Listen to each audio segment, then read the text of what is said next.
Welcome to Terra Juno Painting Stuff. In this video, we are going to be resuscitating an old painting that just wasn't working out and got put aside for a long time. Ever start a painting with so much excitement and enthusiasm that you can hardly wait until the next moment that you can spend with it? This painting definitely began that way.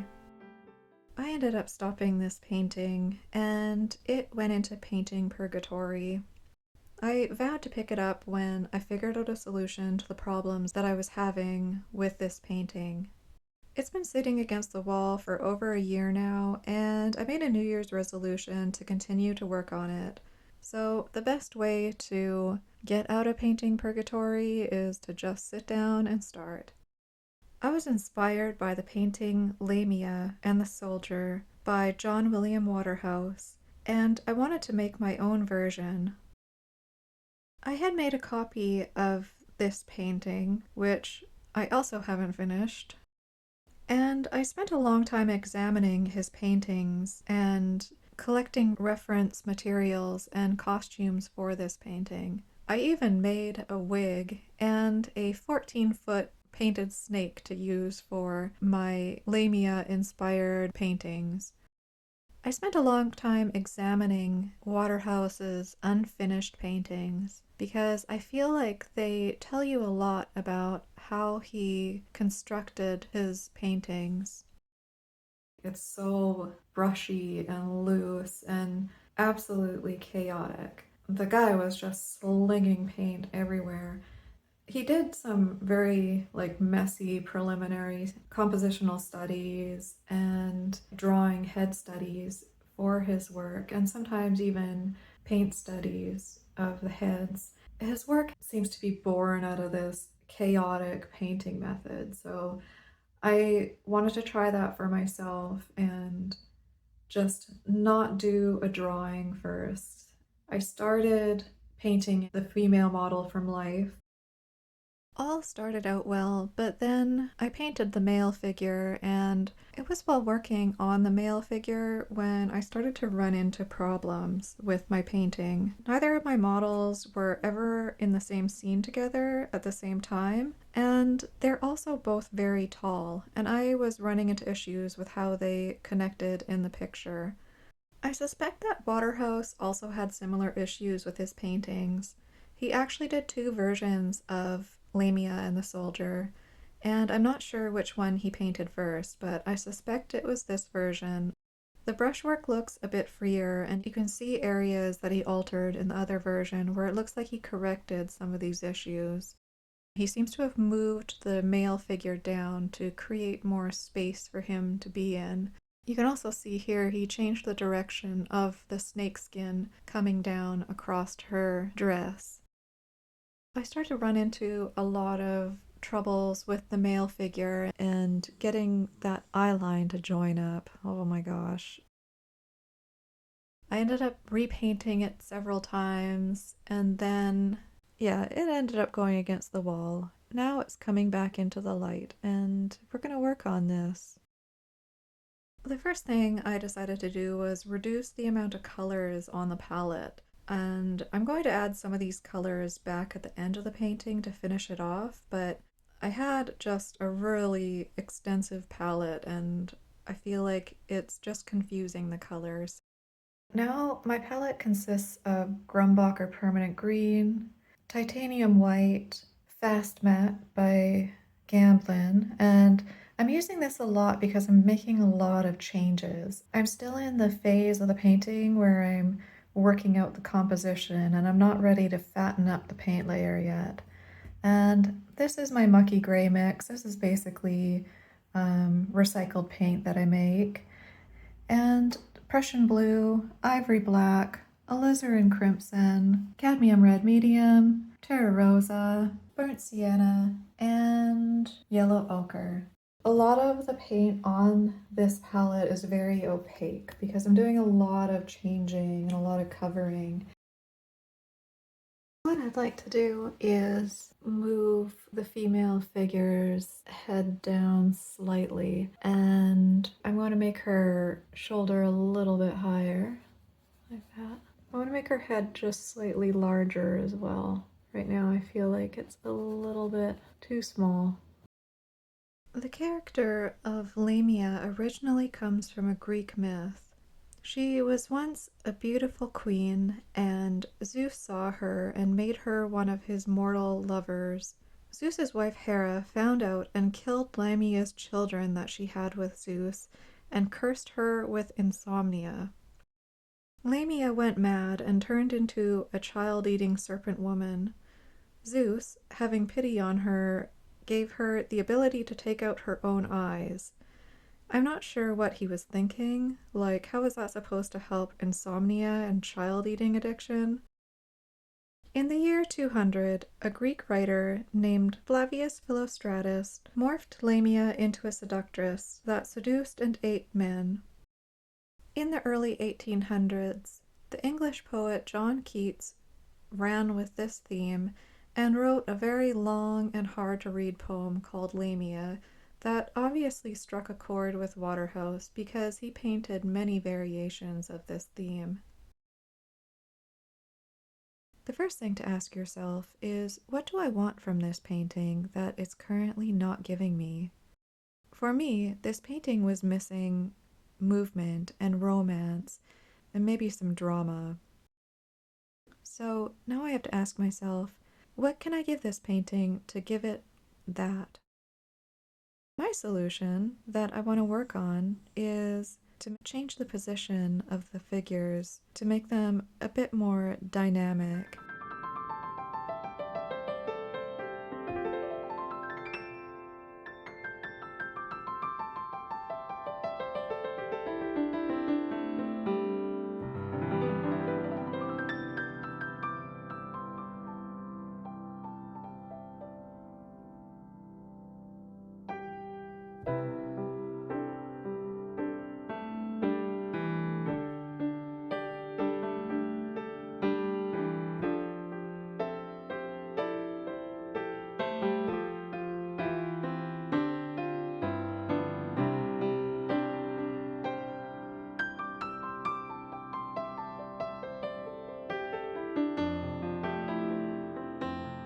Today I'm going to be just taking out this male figure again and redoing the whole thing. And I just decided I needed a completely different pose for the male figure. So I'm gonna completely redo the male figure today. And I actually had to get another model in because I've taken so much time off of this painting that my male model has moved away to another city, so I had to find another model. I think I'd like to blend their features together, and I do this a lot. Most of the people that I paint are blends of people and mostly made up, and that's one of the great things you get to do when you're painting.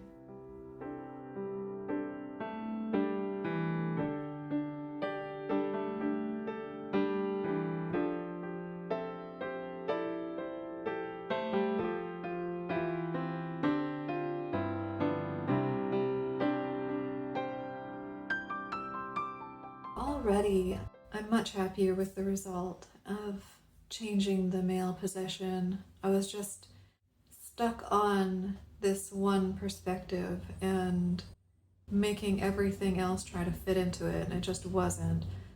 I'm feeling that like hopefulness and excitement to work on it again. Since I didn't have my own set of armor, I decided on putting on this sort of monk's cowl, and it was a nice shape, but it's just not the same. I really love the armor. I even tried putting it in as an AI prompt to see what I could get. Some of the images are okay, but I don't think I would actually be able to paint from them. I even went to a medieval fair to see if I could find one of the recreation actors that had a suit of armor, but nobody really had anything like from the painting.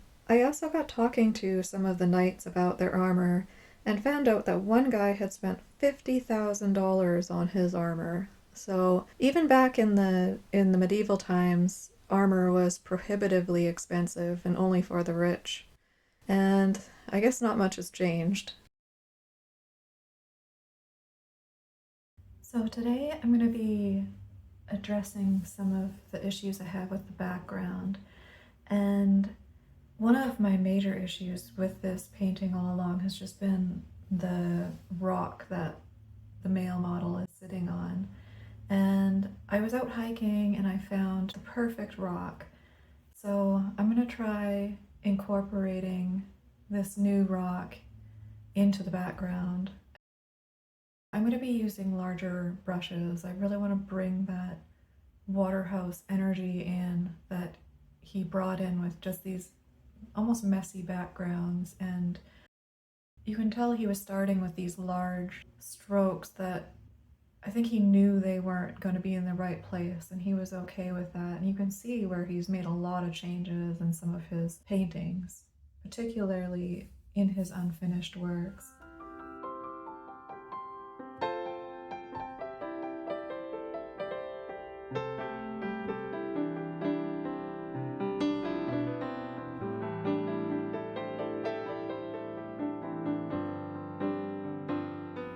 I already feel like things are moving along with this painting, and it feels really good to be making progress on it. It just has more of the energy and mood that I'm looking for.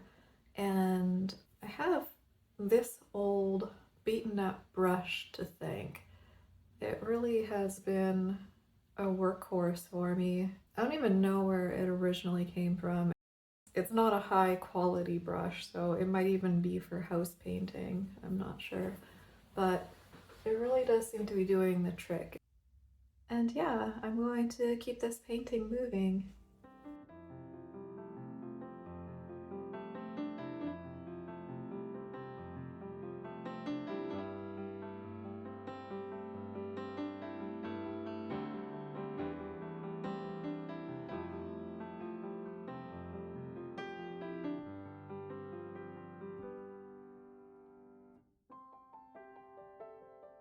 I feel really good about making progress on this painting.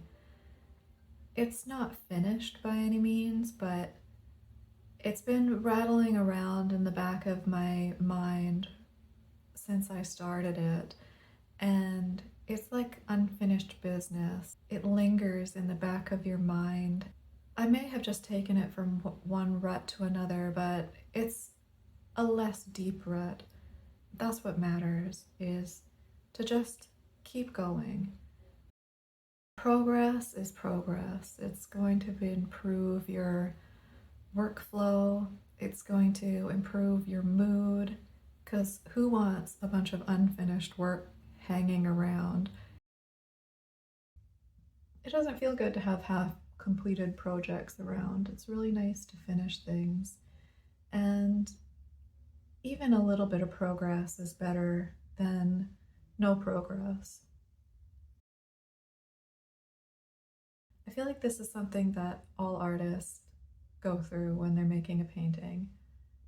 It's very rare that your painting doesn't hit a rough patch, and especially the more complex it is. The more figures you add in there, the more background details you add in there, the more roadblocks you're going to come to.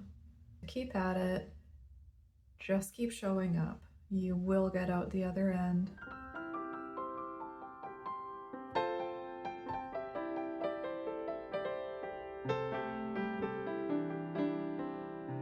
I hope this painting turns out beautiful, and I hope that you make something beautiful out of your uncompleted works as well. Thank you so much for joining me for this part of the painting journey.